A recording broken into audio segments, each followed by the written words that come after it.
In the frozen heart of the 1959 Ural Mountains, 9 hikers on the Dyatlov Pass vanished into total silence. When the Russian military finally broke that silence, they found a scene that defied every law of survival. Why would 9 elite hikers simply disappear into the sub-zero wilderness without leaving a single trace behind? What could be so terrifying that the powerful Soviet military was called in to find these missing students? The story begins with a group of 9 determined hikers journeying toward the remote peaks of Otorten Mountain. These were not amateurs, but seasoned trekkers prepared for the brutal conditions of the high Ural mountain range. They aimed for the summit, traversing a landscape known to the local Mansi tribes as a place of legends. As days turned into weeks, the silence from the mountains grew heavy with a sense of impending dread. Back in Sverdlovsk, families waited for a telegram that never arrived, signaling that something had gone terribly wrong. When the hikers failed to return as scheduled, the initial concern quickly transformed into a full-scale emergency. Search parties were rapidly assembled to comb the vast, unforgiving wilderness for any sign of the missing group. This massive rescue effort was like looking for a needle in a haystack, but the haystack was frozen. The mobilization was unprecedented, drawing in a diverse group of people desperate to bring the hikers home safely. Eager student volunteers from the Polytechnic Institute joined seasoned woodsmen to navigate the treacherous and deep mountain snows. Alongside these civilians, the formidable Russian military deployed planes and soldiers to aid in the high-stakes search operation. They pushed into the territory of Kholat-Syakhl, an area shrouded in mystery and bitter, biting winter winds. Every shadow on the snow became a potential clue as the investigators began their grim task of discovery. They searched for evidence of hypothermia, or perhaps a simple accident that might explain the group's sudden disappearance. Investigators wondered if they would find signs of radiation or the silent, deadly effects of high-altitude pulmonary edema. Others whispered about the strange infrasound frequencies that some believe can drive men to the brink of madness. Little did they know that the forensic examination of this site would eventually reveal something far more disturbing. The sheer scale of the military involvement hinted at the gravity of the mystery unfolding in the snow. As the searchers neared the slopes of the dead mountain, the atmosphere grew thick with an unspoken, chilling tension. But the real mystery didn't start with the rescue. It started with a single piece of canvas flapping. To understand the tragedy at Dyatlov Pass, we must first look at the hikers' incredible skill sets.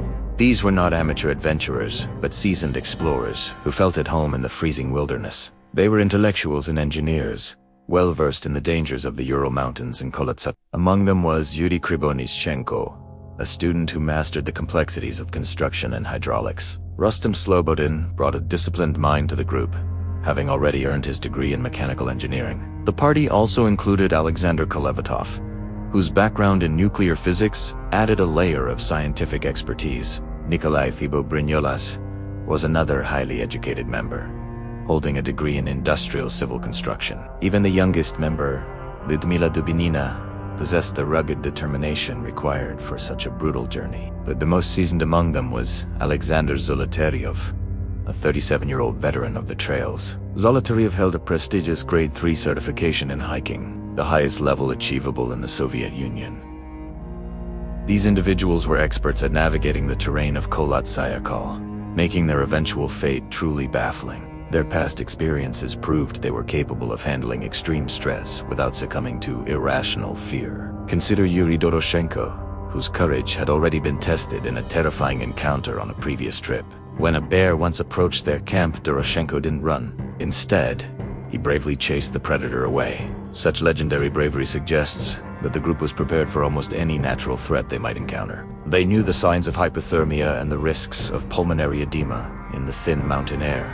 They understood how to survive the cold, yet something forced them out into the night without shoes. This was a team of experts, not a group that would easily succumb to simple mountain myths. Their certifications and education provide a sharp contrast to the chaotic scene later found by investigators. If these seasoned hikers couldn't survive the night, it implies a force far more terrifying than nature. Later, forensic examination would struggle to explain why such capable individuals were found in such states. To understand why they fled, we must accept that their expertise should have kept them alive. The mystery deepens because we know these hikers were built to endure the harshest conditions imaginable. They weren't just students, they were future scientists and engineers who valued logic and calculated survival. Their resilience makes the silence of the Dyatlov Pass much more haunting for those seeking the truth. When rescuers finally reached the campsite at Dyatlov Pass, they did not find a struggle, but a riddle. The lonely tent sat battered on the slope of Kolotsayakl, a crime scene written in shredded fabric. A forensic examination revealed that the canvas walls were sliced open from the inside by those within. Why would these expert hikers shred their only protection against the lethal cold of the Ural Mountains? Eerily, the main entrance zipper remained locked in place, forcing the group to escape through the gashed walls. It was a classic locked room mystery unfolding on the desolate, frozen slopes of the Mountain of Death. Robbery was quickly ruled out because all valuable belongings and money were found completely untouched inside the tent. Leaving the tent in such a state was like jumping out of a lifeboat into shark-infested waters. Outside, rescuers discovered at least 8 and possibly 9 sets of footprints leading away into the dark. Chillingly, most of these tracks were made by people wearing only thin socks or being entirely barefoot. The fragile footprints told a story of a group fleeing in a state of sheer, undiluted terror. These tracks descended the slope of Kolotsayakl,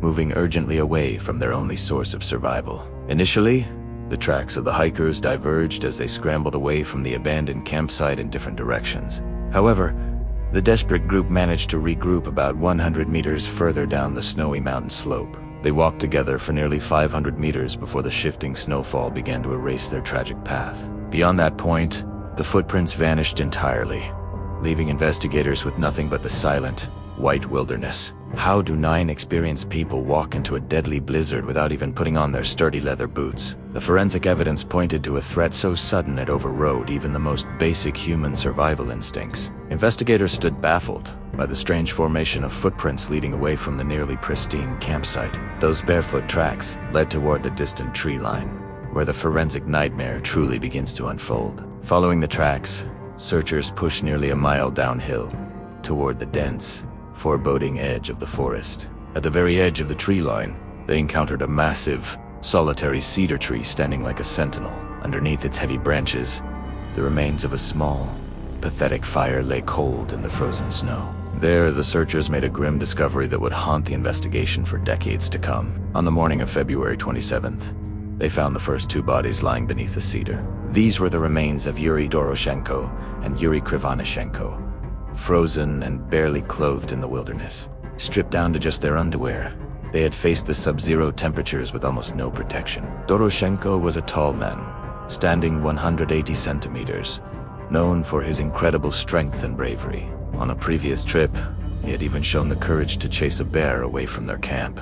Yet, despite his physical prowess, the mountain had claimed him without a visible sign of struggle.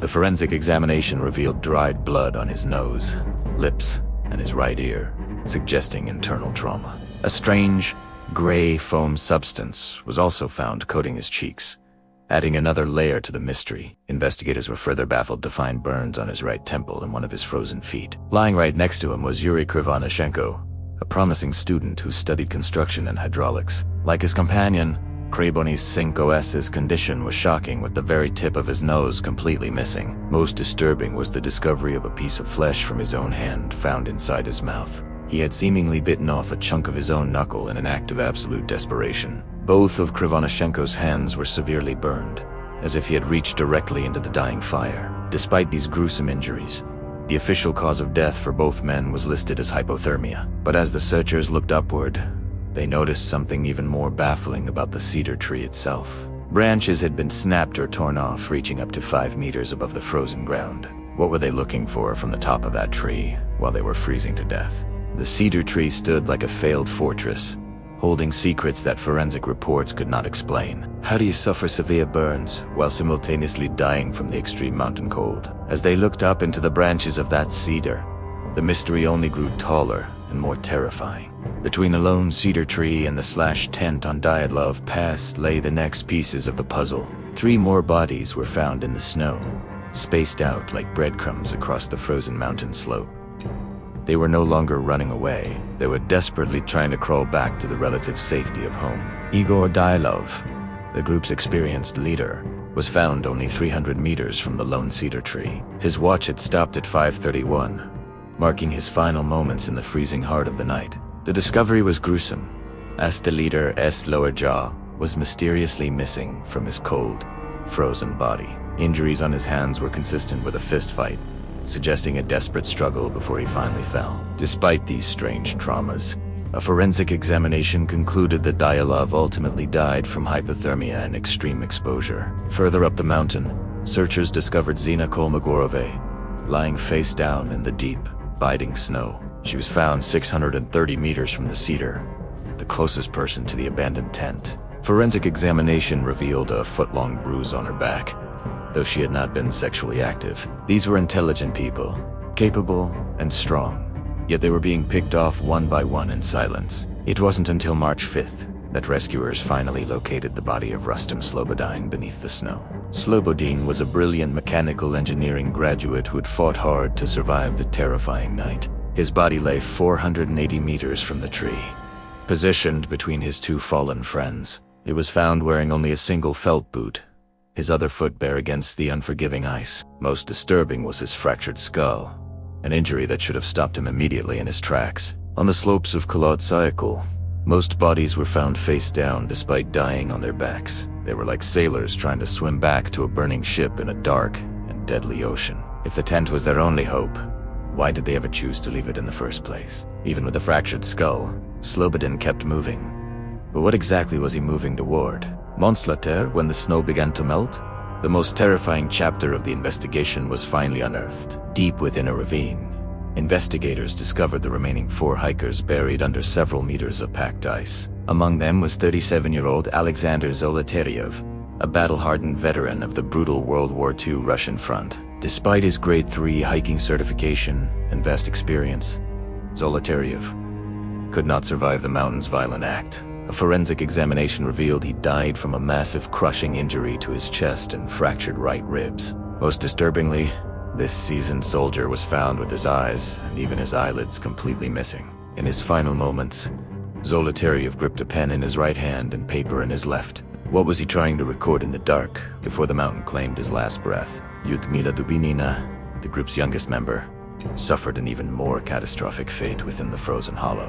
Her chest had been crushed with such immense force that all but 8 of her ribs were broken. The forensic examination uncovered a significant amount of blood in her stomach, suggesting she lived briefly after impact. To the horror of the searchers, her tongue, eyes, and the soft tissues around her mouth were gone. Nearby lay Nikolai Thibobrignolas, a man who had earned a respected degree in industrial civil construction. Nikolai did not die of cold, but from a massive impact to the skull that caused multiple fractures. His temporal bone had been shattered by a force so concentrated it defied any simple explanation of falling. Alexander Kalevatov, a student of nuclear physics, was the only one in the ravine who succumbed to hypothermia. Like the others, his body was discovered with his eyes and the surrounding soft tissues mysteriously missing. The injuries found on these final victims were consistent with the impact of a high-speed car crash, yet there were no cars on Kolodsyakul, only snow, silence, and something that emitted radiation. Testing confirmed that portions of the clothing worn by Kalivatov and Dubinina were indeed found to be radioactive. Where exactly did this radiation come from in the middle of the remote Ural mountain wilderness? It was as if an invisible, titanic force had squeezed the very life out of the retreating hikers. How do you explain crushed ribs and missing tongues in a wasteland of ice? The forensic examination of the 9 hikers revealed a chilling contradiction that defies any simple explanations. 5 victims appeared to succumb slowly to the numbing embrace of the mountain's freezing winds. Official reports concluded that Yuri Doroshenko died simply from the progression of severe hypothermia. Nearby, Yuri Krivonischenko met the same fate as the cold drained the life from him. Expedition leader Igor Dyatlov also fell to exposure while trying to make his way back home. Even in the ravine, Alexander Kalevatov was the only one found to die from hypothermia. These gentle deaths suggest a desperate, freezing struggle against the elements on Kolodsyakul. However, the remaining 4 bodies told a much more violent and terrifying story of impact. Alexander Zolotaryov suffered a crushing injury to his chest that shattered several of his right ribs.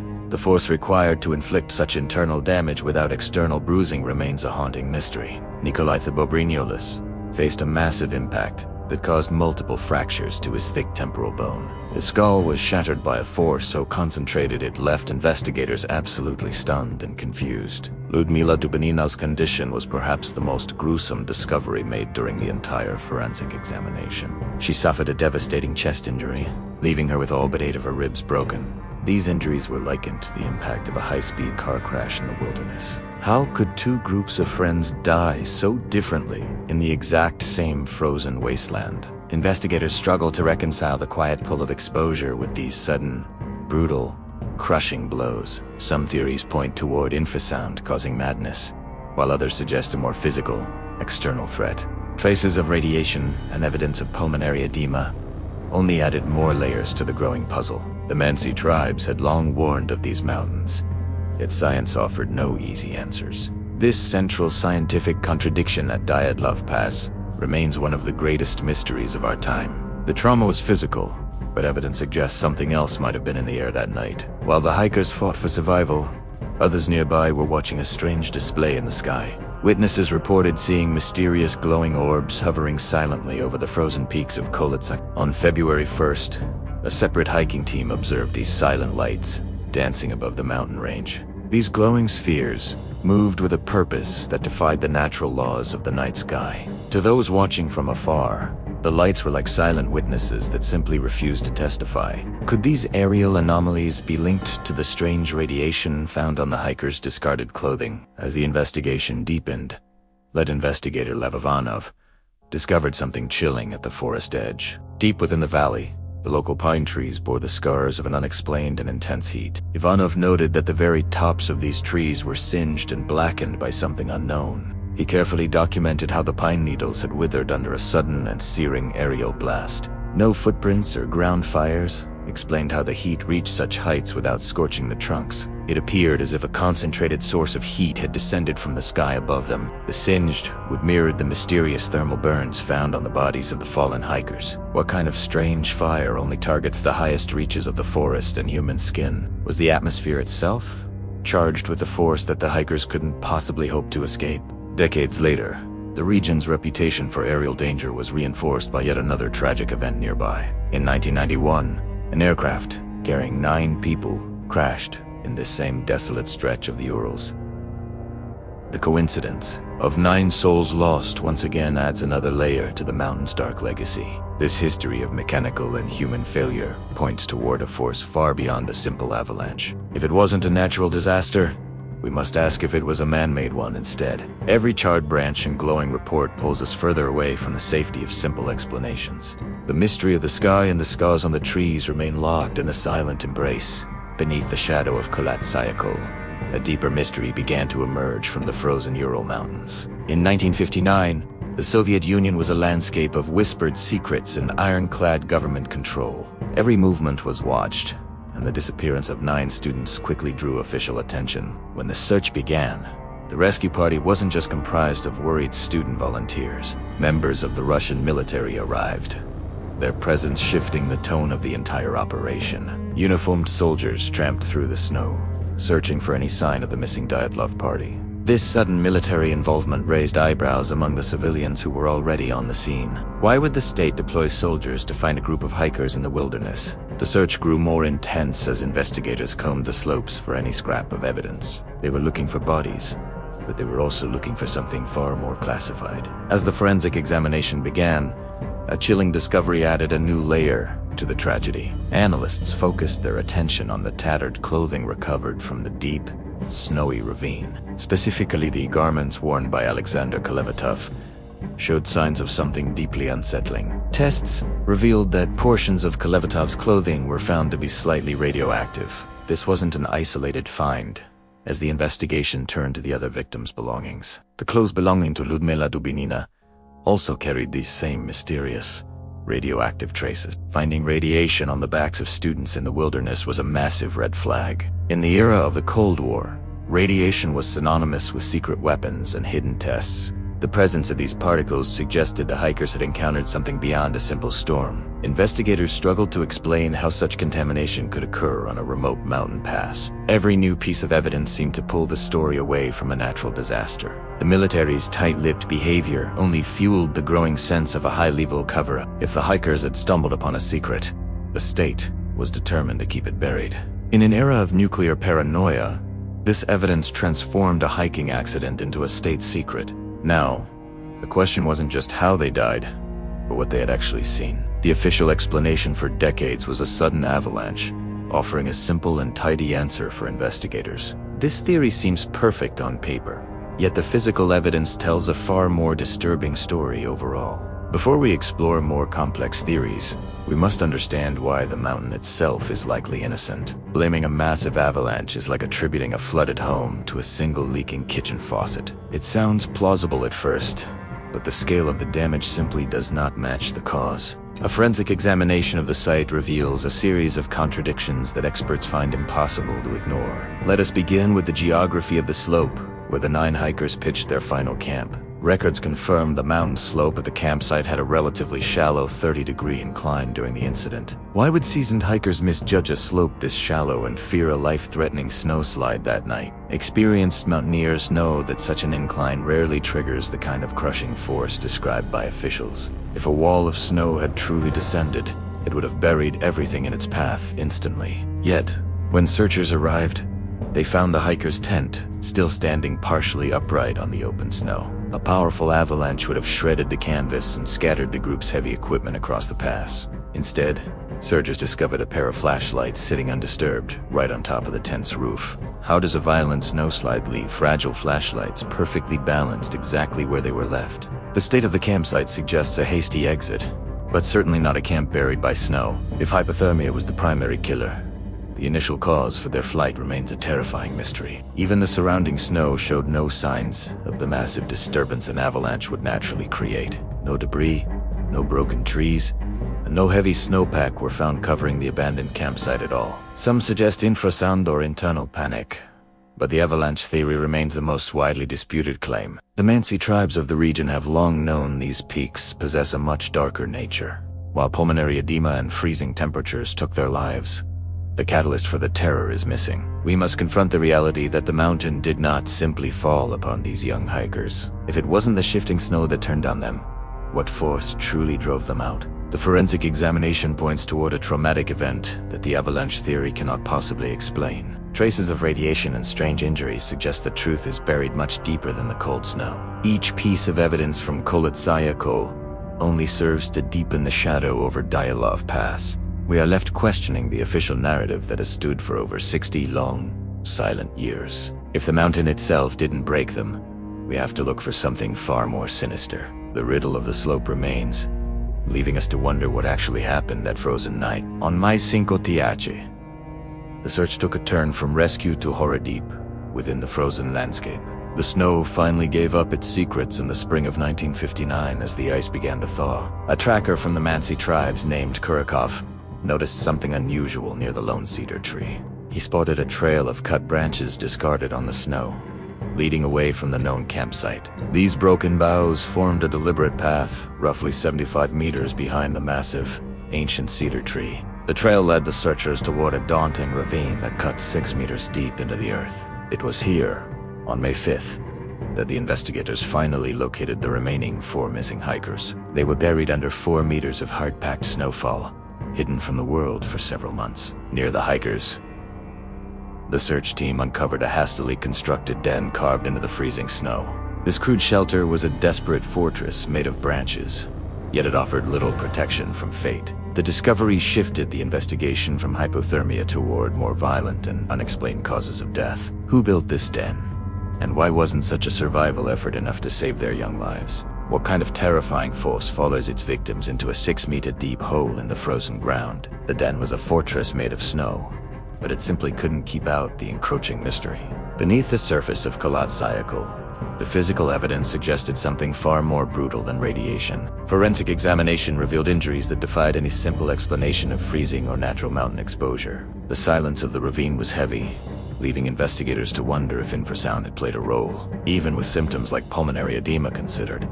The experienced Mansi trackers remained deeply disturbed by the scene. Every new detail unearthed in the ravine only served to deepen the shadow over the Dyatlov Pass. The den was a desperate attempt at survival, but unfortunately, that survival was tragically short. Decades later, a new theory emerged that connects the wind, the mountain, and the human mind. Is it possible the mountain itself sang a song that drove the 9 hikers mad? It was not a voice, but a frequency known as infrasound that haunted the Dyatlov Pass.